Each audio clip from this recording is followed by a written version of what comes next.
இந்த பிள்ளைங்களுக்கு school leave விட்டதும் போதுங்க, அம்மாக்களோட டியூட்டி என்னமோ ஓவர் டைமில் போயிட்டுருக்குது. நாமெல்லாம் சின்ன பிள்ளையா இருக்கிறப்போ அம்மா கிட்ட போய் தொக்கு மிட்டாய் வேணும், கடல மிட்டாய் வேணும்னு தான் கேட்போம். இப்போ உள்ள பிள்ளைங்க என்னென்னா பீஸா வேணும், பர்கர் வேணும், வேஃபில்ஸ் வேணும்னு ஃபேன்சியாக கேட்குதுங்க. சரி, அம்மாவா நம்மளும் எப்படி அதெல்லாம் செஞ்சு கொடுக்காம இருக்க முடியும் அப்படின்னு சொல்லி தான் நானும் இந்த வேஃபில் மேக்கரை வந்து ஆர்டர் போட்டிருந்தேன். ப்ரைஸ் ரொம்பவே அஃபோர்டபுளாக இருந்தது. பட் எந்த அளவுக்கு ஒர்க் ஆகுமா ஆகாதான்னு ஒரு டவுட்டோடு தான் வாங்கியிருந்தேன். சரி, வாங்கினதுமே கையோடு செஞ்சு பார்த்துருவோன்னு சொல்லி அந்த பேட்டரும் மிக்ஸ் பண்ணி செஞ்சு பார்த்துட்டேன். சும்மா சொல்லக்கூடாதுங்க, ரொம்பவே சூப்பராக வந்திருந்தது. இது வந்து ஃபுல்லாக மைதா இல்லாமல் நம்ம ராகி பவுடர் அந்த மாதிரி கொஞ்சம் ஹெல்த்தியாகவும் ட்ரை பண்ணலாம்.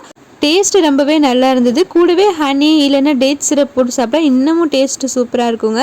இதை வச்சு எப்படியும் ஒரு 10 நாளைக்கு அதை இதையும் செஞ்சு கொடுத்து என் குட்டீஸை சமாளிச்சிடுவேன். நீங்களும் இந்த மாதிரி வாங்கி வச்சு செஞ்சு கொடுங்க. இதோட ப்ரைஸுமே மீஷோவில் 450 rupees தாங்க.